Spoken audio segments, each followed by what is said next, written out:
Continuing, Book 3, Chapter 20, or Chapter 7, Verse 25.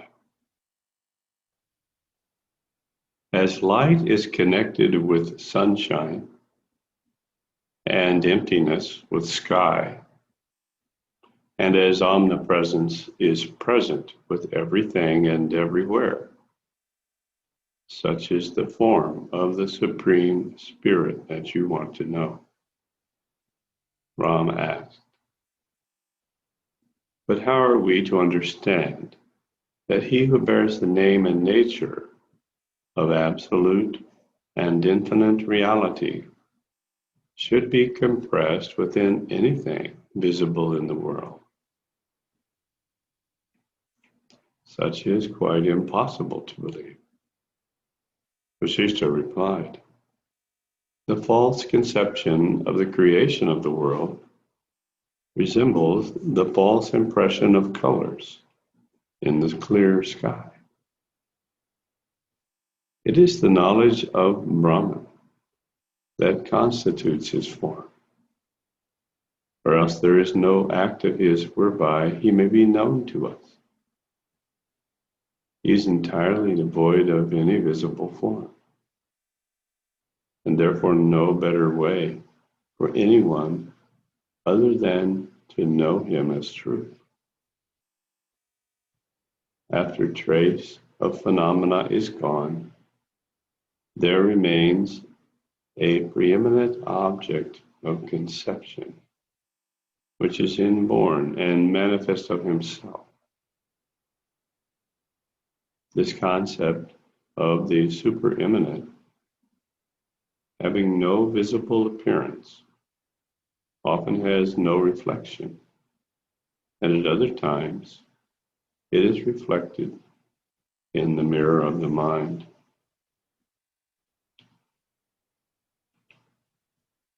Nobody has ever conceived this transcendental truth in himself, nor has not at the same time been convinced of the impossibility of the existence of the visible world.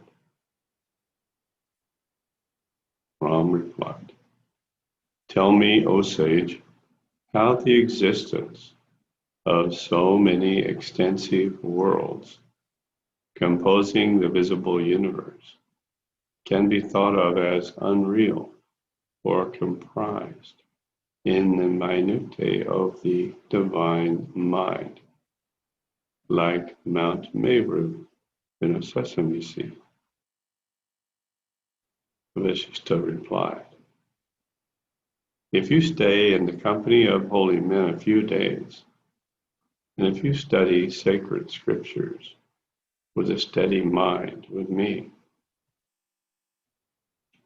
then I will purge this false view of phenomena from your understanding, like a delusive mirage from one's sight. This absence of the view will extinguish your sense of being the viewer and restore you to your intelligence alone. When the viewer is united with the view and the view with the viewer, then duality becomes unity.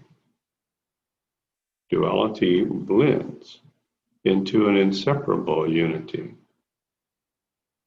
Without union of the two, there is no success of either.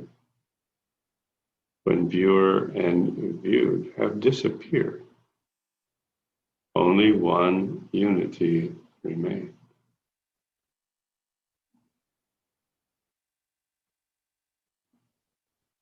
I will cleanse the impurity of all your sense of I and you, the world, and all other things from the mirror of your mind by bringing you to your consciousness of self and the total negation of everything else.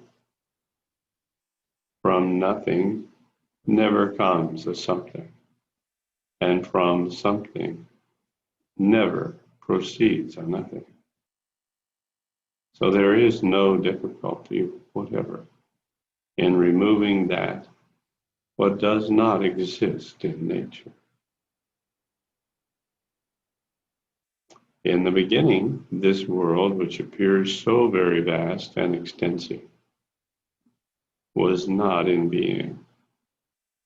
It resided in the pure spirit of Brahman. It has evolved from the mind of Brahma. The thing called the world was never produced. It is not in being, and it does not actually appear. It is like gold in the form of a bracelet. It is not difficult to alter and reduce to its gross metallic state. I will explain in fully by other examples, whereby this truth may appear of itself and impress itself irresistibly in your mind. How can something be said to exist that was never brought into existence? How can there be water in the mirage or the ring of an eclipse in the moon? As a barren woman has no sun, and a mirage has no water, and as the sky has no plant growing in it, so there is no such thing that we falsely call the world. Whatever you see, O Rama, is the indestructible Brahma himself. I have shown you this many times with good reasoning, and not just with mere words. It is reasonable, O intelligent Ram, to disregard something a learned man tells you with good reasoning. The dull-headed fellow who neglects to listen to the words of reason and wisdom is deemed as a fool and is subject to all sorts of difficulties. Chapter 8. Nature of good scriptures. Yoga Vasishta is the treasury of all. Rama asked, how can it be reasonably shown and established that there is nothing to be known and seen in this world, although we have obvious notions of it supported by sense and right reasoning? Vasishta answered,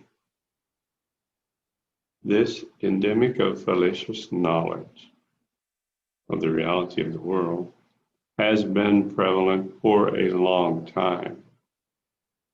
It is only by true knowledge that this wrong application of the word world can be removed from the mind. I will tell you a story, Ram, for your success in this knowledge. If you pay attention to it, you will become both intelligent and liberated. But if the impatience of a brutish creature makes you get up and leave after hearing only half of this story, then you shall reap no benefit from it. Whoever seeks some object and strives after it, he, of course, succeeds in getting it. But if he becomes tired of it, he fails. Now, this is an important verse because what it tells us is that everything, every word in the Yoga Vasishta is significant and important. It's a very wrong approach for someone to scan through the Yoga Vasishta and eliminate large portions because they're only stories. Nothing new here, no new information here. This is just a story that I've heard this story before. That is the ego making stupid judgments. If you read the Yoga Vasishta in that way, Vasishta says you shall reap no benefit from it. So reading the Lagu Yoga Vasishta or any of the abbreviated versions, the result is you shall reap no benefit from it. Complete waste of time.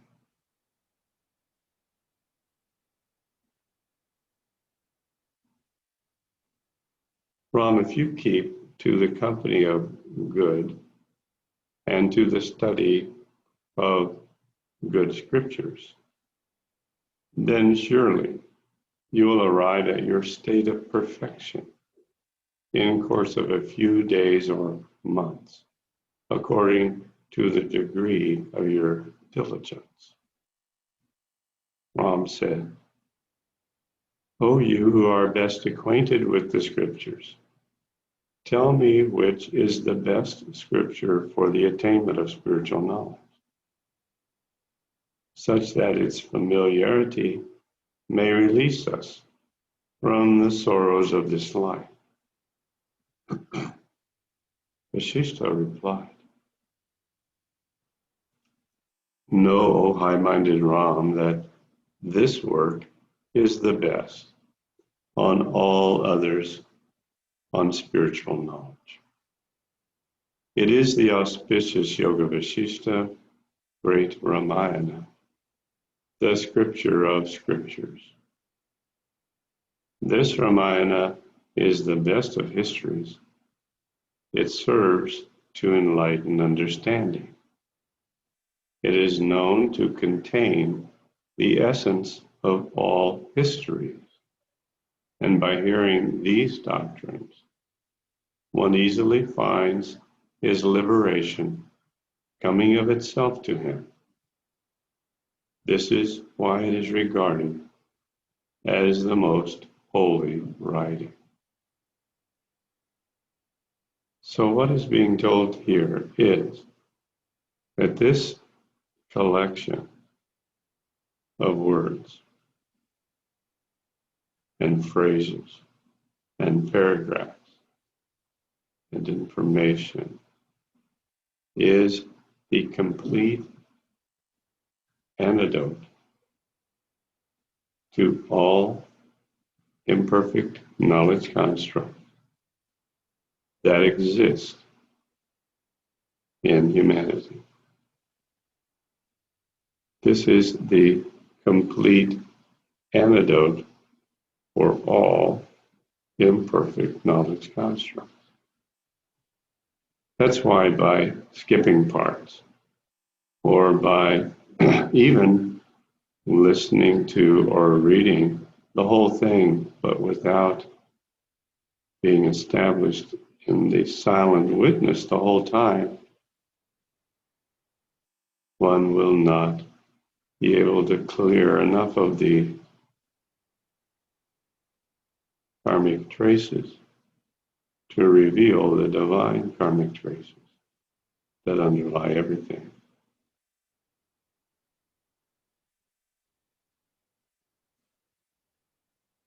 Verse 11, all the existing scenes of the world will vanish upon their mature consideration. Just like thoughts in a dream are dispersed after waking and realizing one had been dreaming. Whatever there is in this work can also be found in others. But what is not found here cannot be found elsewhere. Therefore, the learned call this the treasury of philosophy. Whoever attends to these lectures every day shall have his excellent understanding undoubtedly stored day by day with transcendent knowledge of divinity. He who finds this scripture to be disagreeable to his polluted taste may prefer to browse some other scripture that is more wordy and elegant.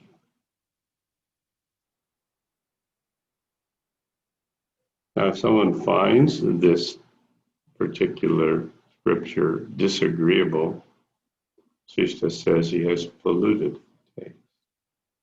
That means his individual karmic traces are being challenged. And whenever an individual karmic trace is being challenged, the ego is activated. And the ego says, yeah, we don't need this. This is not good for us. This is boring. We can find something better elsewhere. That's just the ego raising up to be challenged.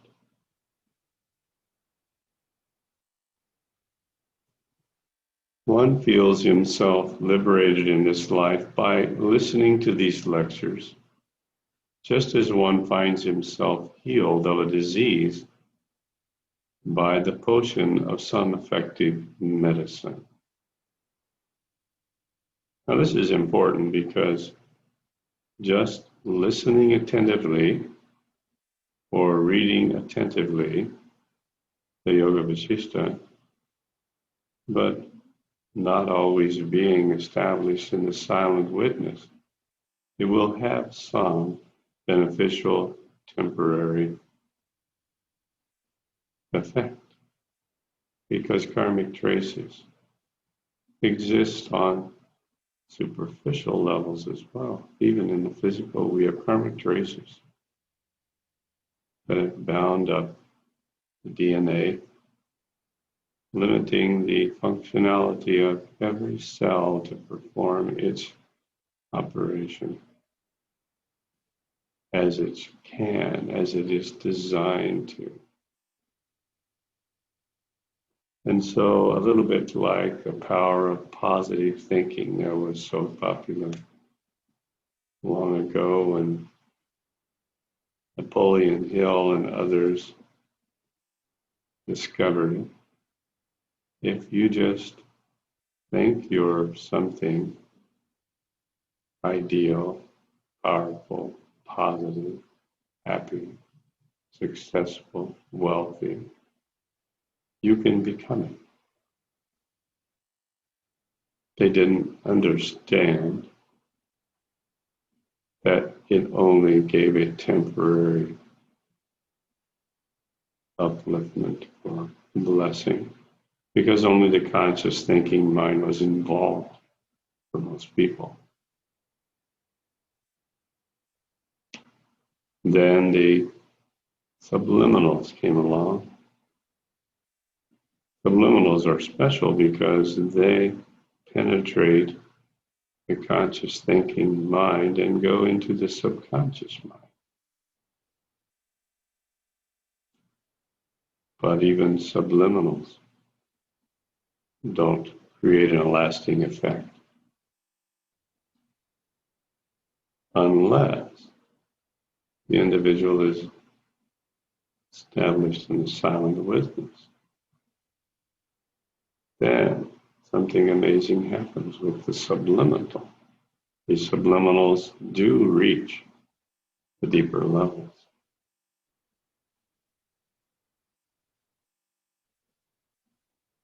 And have permanent effect.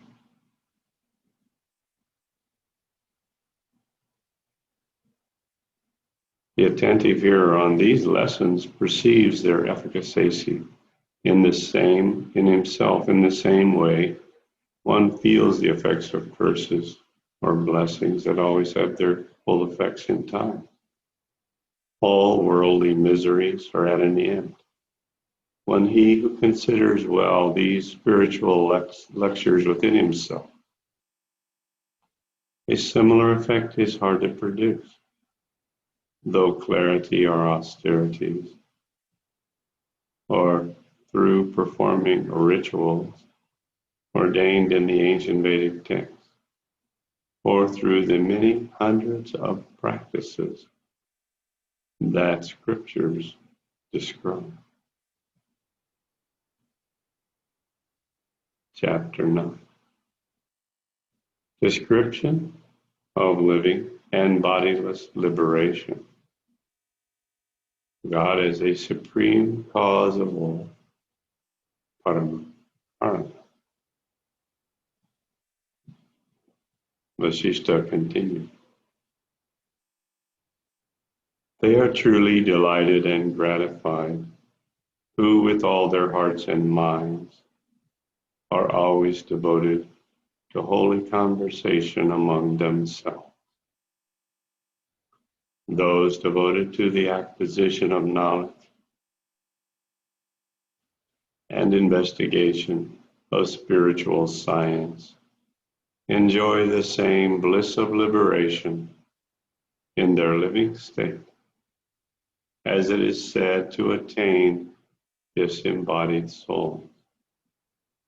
Ram said, "Tell me, O Holy One, the difference between liberation with and without a body, that I may try to learn with an understanding enlightened by the light of scriptures."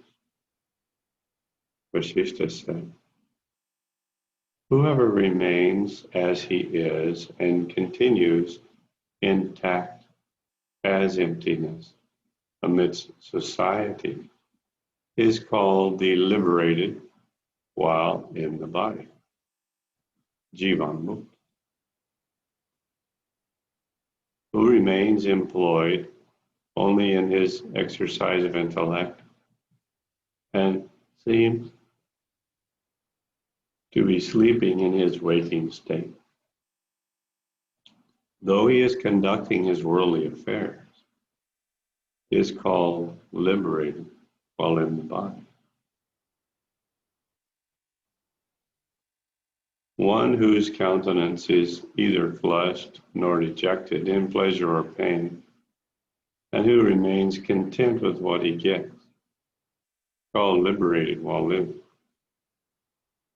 One whose waking is like the state of sound sleep, who is not awake to the accidents of the waking state, and whose waking state does not sense the desires incident to it, is called liberated in this life. So what does this really mean? Is not that the person is a sleepwalker, but is established in the silent witness, as if observing life as a lucid dream.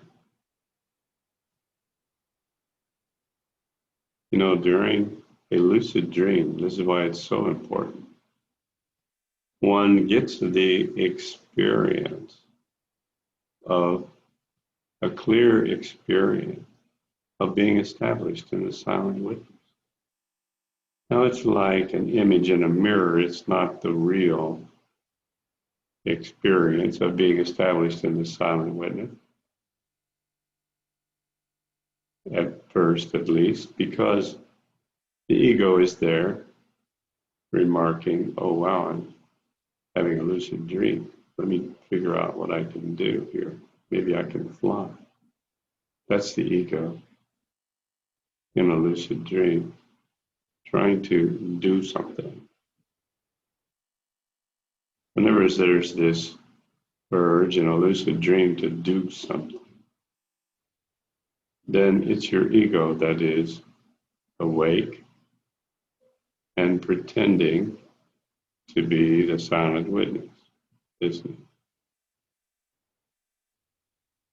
As lucid dreams continue to unfold and become more and more and more regular,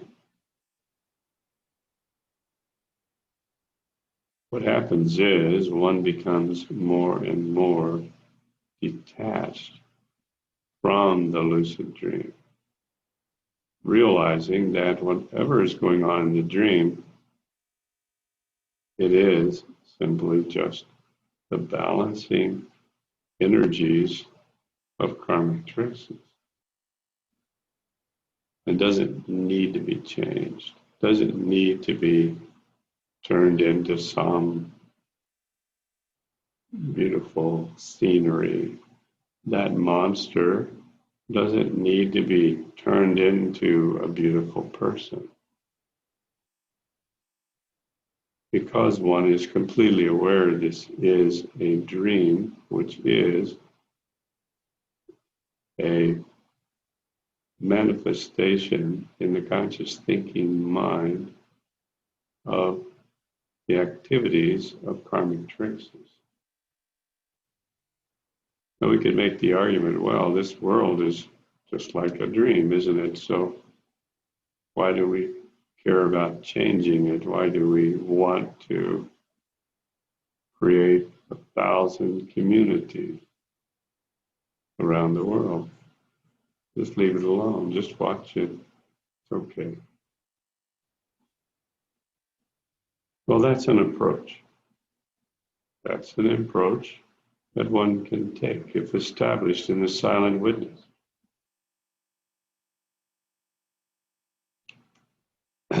But there are many who are not. And those who are not established in the silent witness are embedded in the dream of the world, in the samsara. And they are having a very bad time. They're not enjoying their life. And they're not awake to the opportunity of human life. The whole universe is created for them. Not to just waste their time by playing out their karmic traces, but to use their unique ability, which is really not much of an ability at all, but everyone has this unique ability to think a thought. Now, your typical animal doesn't have this ability to choose a particular thought and think that thought. We have that ability. It's the only ability we have as human beings before we're enlightened. The only ability we have is to think a thought. Fundamentally, as teachers, your job is to simply point out to somebody, you know you have only one ability, and that is to think a thought. And with that simple ability to choose and think a particular thought, you can become enlightened. And by the way, there is no other way than by using your ability to think a thought. That's what makes you human beings.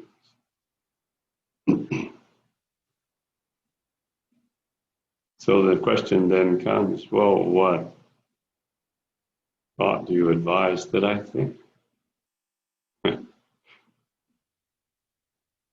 Well, there's only one thought that's good for everything. That is the thinking of a mantra, a transcending mantra. Because therein, you're giving your mind, your consciousness, the direction to transcend, to go beyond the physical, where the silent witness resides. This is how anyone can make that contact. You can make that contact in other ways, but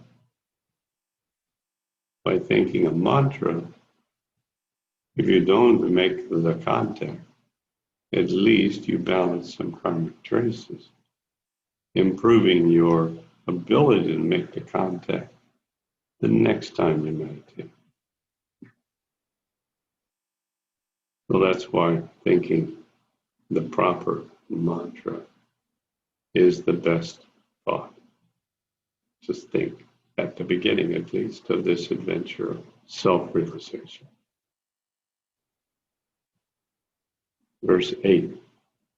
Who, though moved by feelings of affection, enmity, fear, and the like, is at rest, as clear and undisturbed as emptiness within himself, is called liberated while he is alive. Who has not an air of pride in him, and is not conceited when he does or refrains to do anything, is called self-liberated in his lifetime. Who with one glance or the wink of his eye has a full view of the whole creation and the final destruction of the world, like the Supreme Self, is said to be liberated in his lifetime. Whoever is neither feared nor is afraid, and who is free from the emotions of joy, anger, and fear, such a person is liberated in his lifetime.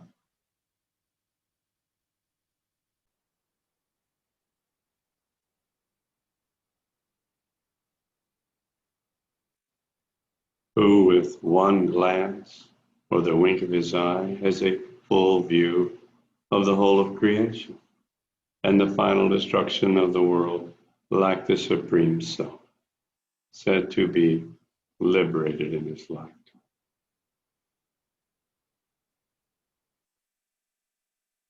Who is quiet and quietly disposes his business of this world, and though he stands as an individual in the sight of men, but attaches no individuality to himself, and who, though a sentient being, is unconscious to all impressions.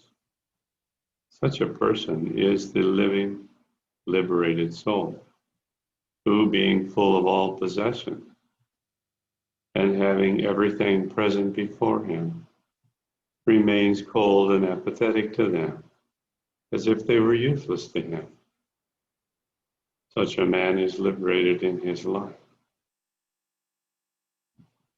Now, leaving the subject of liberated while in the body, I will describe what they call liberation without body, videhamukta, which enters the soul like a breath of wind after it is fled from the mortal body. The disembodied free spirit neither rises nor sets, nor is it subject to wane. It is neither manifest nor hidden. It is not at a distance, nor is it in me or in any other person. It shines forth in the form of the sun and pervades the world like Vishnu. It creates the world in the shape of the lotus-born Brahman and destroys all as Rudra or Shiva. It takes the form of the sky supported on the shoulders of air that supports all living beings, gods, sages, and demigods in the three worlds. It takes the form of boundary mountains that separates earth from sky.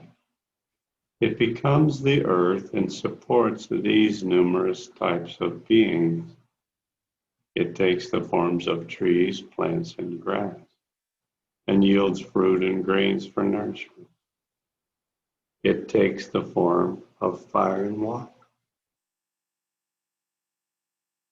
and burns and melts in them by itself. It sheds ambrosia in the form of the moon, and causes death in the shape of poison. It becomes light with which it fills the sky, and it spreads darkness in the form of dullness, Thomas.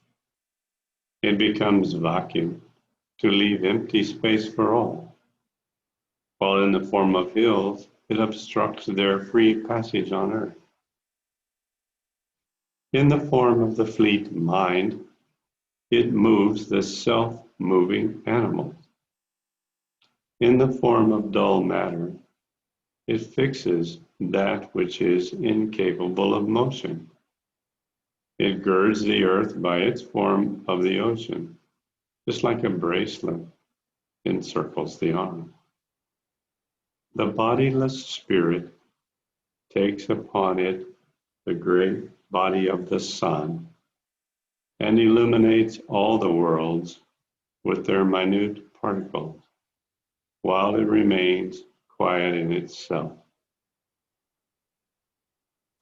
Whatever is sitting in this universe, or whatever was or is to be so in any of the three past, present, and future times, know them all, O Rama, as the forms of the divine spirit. Rama said,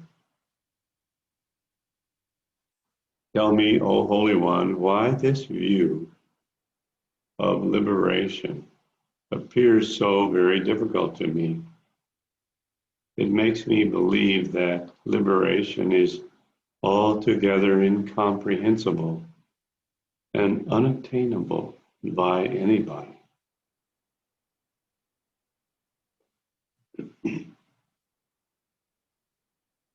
Vasishta replied, this liberation is called nirvana.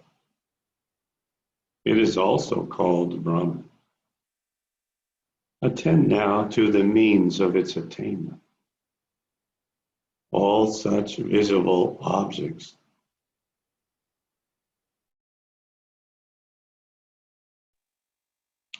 known as I and you, this and the like, because they are unproduced from the eternal being, Sat, of God. It is impossible to have any conception of them in our minds. Rama said, I think, O best of them, who know the knowable and the bodiless souls of the liberated, when they pass through the bounds of the three worlds, have to be born again according to the course of nature.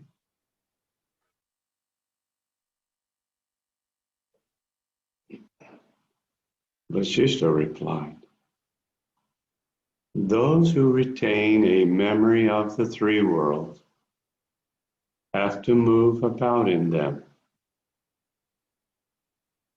But those who have lost the idea of their existence are absorbed in infinity.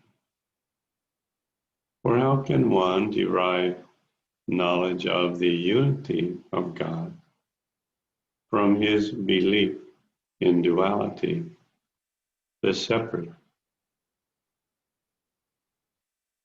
existence of the world? Therefore, the figurative sense of the cosmos as God, Vishwa, cannot give the spiritual and infinite idea of Brahma. He is no other but himself, of the nature of pure intellect and of the form of the clear and tranquil emptiness. Brahma is said to be the world in order to signify his manifestation of its reality as a reality to us. I have well considered a golden bracelet and found nothing as a bracelet in it except its gold. I observed the billows and found nothing in them but water. Where there was no water, I saw no wave to rise. I see no vibration anywhere except in the wind, which is the only force in motion, moving all things in the world. All emptiness abides in air and water, appears in the burning deserts. And as there is light spread over all creation, so the spirit of Brahma manifests in the three worlds in the forms of the very worlds themselves.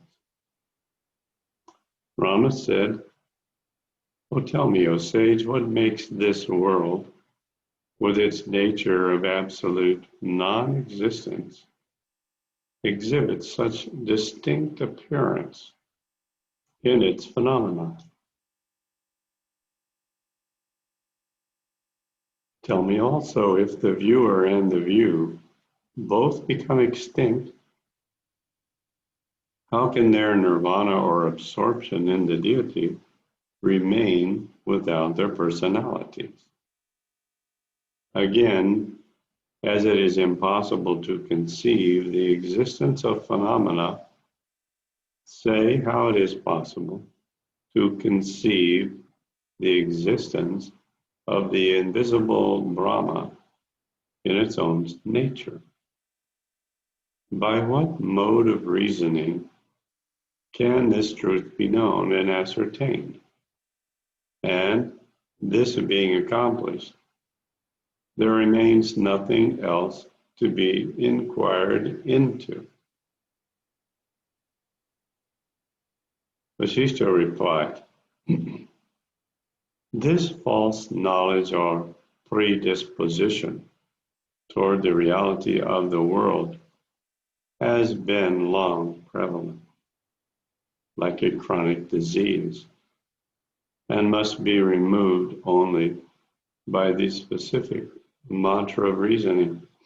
However, it cannot be expelled quickly or in a minute. That requires some time, like the ascent and descent of an even-sided precipice. Therefore, listen to what I say in order to dispel your fancy of the world through arguments, logical inference, and habitual meditation."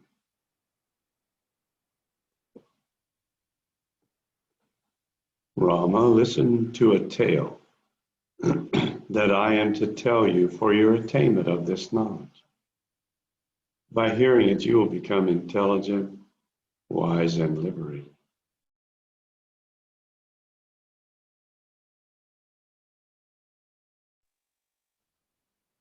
I will now talk about the subject of the production of the world, in order to show you that all is produced serves to bind our soul to the earth, and so that you may live quite free from bondage. I will tell you about creation and how the false conception of the world is as unsubstantial as emptiness itself. This world to contain moving and unmoving beings, and abounds in various races of gods, spirits, kinnaras, bodies of man with heads of horse, storm gods, and other demigods. All these become invisible and lose themselves in nothing as the ultimate dissolution of the world. Then there remains a moist and hollow deep, without light, and spread with thick mist. Everything undefined and undeveloped, except something which is real and lasts forever.